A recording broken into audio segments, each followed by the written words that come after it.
Welcome to another edition of Smart Chat here on YouTube.com. Do want to give you some of my raw thoughts in no particular order from July the 18th of 2016. And I welcome your thoughts, your comments in the comment section down below. First thing, opening segment, Shane McMahon, Stephanie McMahon. A little awkward interjections by Stephanie, and Shane did his part. But we had the announcement of the general managers of Raw and SmackDown. SmackDown, Daniel Bryan. Like that. Like to see Daniel Bryan back. For Raw, Mick Foley. Not too happy or not too excited about Mick Foley. We've seen this numerous times before with Mick Foley.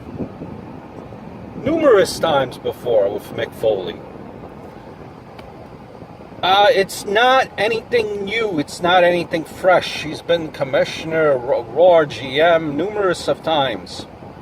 And my worry here, or my thoughts, is has it been too long since Foley has been on TV? Do the little kids, the majority of the audience, do they remember who he is? Furthermore, that interaction between a heel and Stephanie and Mick Foley, what would that interaction be? When I seen them interact years before, it wasn't, the greatest interaction. I wonder if that's going to be different this time around. Could there have been possibly a better choice to be the Raw GM? Maybe Shawn Michaels. Yeah, been there, done that. Austin wasn't happening, I don't think. I just don't. This has been done times before, and I just want to see how that interaction plays out. And I see it coming a mile away already. I see it coming a mile away just from being a wrestling fan for so many years. Damn, dude, do I look fucking tired, man. Jeez. But do I see that interaction from a mile away? I see it coming. Stephanie abuses Mick Foley. Keeps on abusing him, calling him stupid for making certain matches. Mick Foley erupts. Gets upset. Enter Noelle Foley or someone from the Foley family being a wrestler now. It's coincidence. It's probably not coincidence that the reason why I think the Raw GM is Mick Foley is Foley has a reality show coming out on the WWE Network. They further announced in that opening segment that the Cruiserweight division will be on Raw. And, Daniel Bryan, Shane McMahon said that they will give a lot of people chances that they haven't been given chances before. Two things that come into mind. A, Cruiserweights never really get chances here in the WWE. Why ain't that division on SmackDown giving you guys a chance? Because that is what Shane McMahon said. Correct? Second of all, what type of guys are we going to see that never got chances before? Are you going to see Zack Ryder there again? He's had numerous of chances, and I will get into Zack Ryder later. Who are you going to see? Who? Who has never gotten a chance that will be on there? With the Cruiserweight division, Neville has made his entrance back. He was on the tapings of SmackDown, and I'm doing this video on Tuesday, so I know the draft is going on. We'll give you my thoughts in an upcoming video about the draft as well. But Neville is back. They're saying he changed his look, and by changing his look, he grew out his beard. But for Neville, I do expect him to see him at Raw and be a big player in that Cruiserweight division. Speaking of cruiserweight divisions, one of the things here with this draft is that certain teams have to be, like tag teams have to be drafted together. Like Enzo, if you draft Enzo, you get Cass automatically. Vaudevillains, if you draft one, you get the other. New Day, if you draft one, you get three of them. So they have to be drafted all together when you draft them. One team that will not be a tag team no more is the Lucha Dragons, and that was already made known. The Lucha Dragons will no longer be a tag team. I'm sure you guys are all very disappointed in that. And as far as the Lucha Dragons go, you know, when Sin Cara is wrestling there in that match, and Kalisto, who was a U.S. champion, if you remember, makes the save, no reaction whatsoever. None. Zero. Zip. For a guy that was touted, or the WWE was trying to portray him as the next Rey Mysterio, man, did that fall short. And it fell short by a mile. It fell short completely. Speaking of falling short, once again, Darren Young, make Darren Young great again. In that first segment last week, Darren Young got a pop. You can't deny it. This week, the match was different place in the card. Darren Young, when he was making his comeback, he gets the win. No reaction whatsoever. None. Make Darren Young great again. I said it once and I'll say it again. This is not the gimmick for Darren Young. This is not going over at all. Just my opinion. I'm sure maybe you agree with me or maybe you don't. Little things that matter in that same match, where what happens is Miz is on the apron, okay, a heel. He's trying to distract Darren Young, a face, who's facing Alberto Del Rio, a heel. The distraction caused not Alberto Del Rio to win, it caused Darren Young to win with a roll-up. So two things here. We've been saying that his new move, Bob Backlund saying use the cross-face chicken wing. He has yet to use the cross-face chicken wing. Second of all, a heel cost a heel a match.